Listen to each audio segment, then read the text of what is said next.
చంద్రబాబు నాయుడు గారు 2014 నుంచి 2019 వరకు అధికారంలో ఉన్నప్పుడు దాదాపు 4 లక్షల కోట్ల రూపాయల వరకు అప్పులు చేశారు.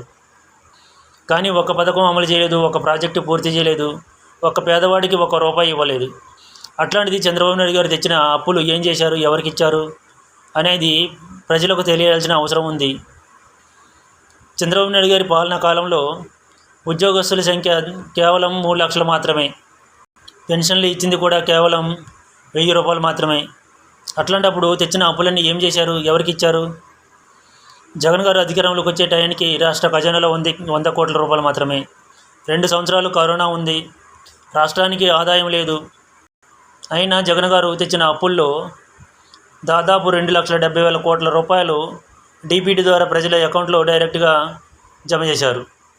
10,000 డిజిటల్ లైబ్రరీలు కట్టించారు, 15,000 వార్డు గ్రామ సచివాలయాలు కట్టించారు, 10,000 రైతు భరోసా కేంద్రాలు కట్టించారు, దాదాపు 11,000 విలేజ్ హెల్త్ క్లినిక్ సెంటర్లు కట్టించారు. 15,000 కోట్ల రూపాయలతో 45,000 స్కూళ్లను రూపురేఖలు మార్చి కార్పొరేట్ స్కూళ్లకు ధీటుగా తయారు చేశారు. 17 మెడికల్ కాలేజీలు కట్టించారు, 4 పోర్టులు, 10 ఫిషింగ్ హార్బర్లు, భోగాపురం ఎయిర్పోర్టు, ఉద్దానం కిడ్నీ బాధితులకు కిడ్నీ రీసెర్చ్ సెంటర్ కట్టించారు, హాస్పిటల్ కట్టించారు. అలాగే కిడ్నీ బాధితులకు సురక్షిత మంచినీటి పథకాన్ని అమలు చేశారు. ప్రతి ఇంటికి సురక్షిత మంచినీటిని అందించారు. రిషికొండలో అద్భుతమైన టూరిజం బిల్డింగ్లు కట్టించారు. వెలుగొండ ప్రాజెక్టును పూర్తి చేశారు. విజయవాడ నడిబొడ్డున అంబేద్కర్ స్టాట్యూ స్మృతివనం కట్టించారు. కృష్ణానది లంక గ్రామాలకు రిటైనింగ్ వాల్ కట్టించారు.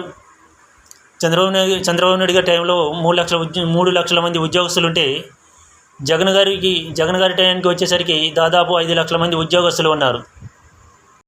చంద్రబాబు నాయుడు గారి టైంలో కంటే జగన్ గారి టైంలోనే ఉద్యోగస్తులకు ఎక్కువ జీతాలు ఇవ్వాల్సి వచ్చింది. అయినా జగన్ గారు ఎక్కడ అధైర్యపడలేదు, ఎక్కడా వెనకడుగు వేయలేదు. ఎన్నో మంచి కార్యక్రమాలు చేశారు. చంద్రబాబు నాయుడు గారు తెచ్చిన అప్పులు ఎవరికి ఇచ్చారు, ఎవరికి పంచిపెట్టారు, ఎవరు పంచుకున్నారు? ఇప్పటికైనా ప్రజలకు వివరించి చెప్పండి. 2014 నుంచి 2019 వరకు ప్రజలకు గ్రాఫిక్స్ని చూపిస్తూ కాలయాపన చేశారు. ఇప్పుడు శ్వేతపత్రాలు అంటూ కాలయాపన చేయడానికి ప్రయత్నాలు చేస్తున్నారు. రాష్ట్రం ఆర్థిక పరిస్థితుల్లో ఉంది అంటూ పథకాలను పంచనామా చేసి పాతరేస్తున్నారు. అందుకే మీది పెత్తందారీ ప్రభుత్వం అయింది.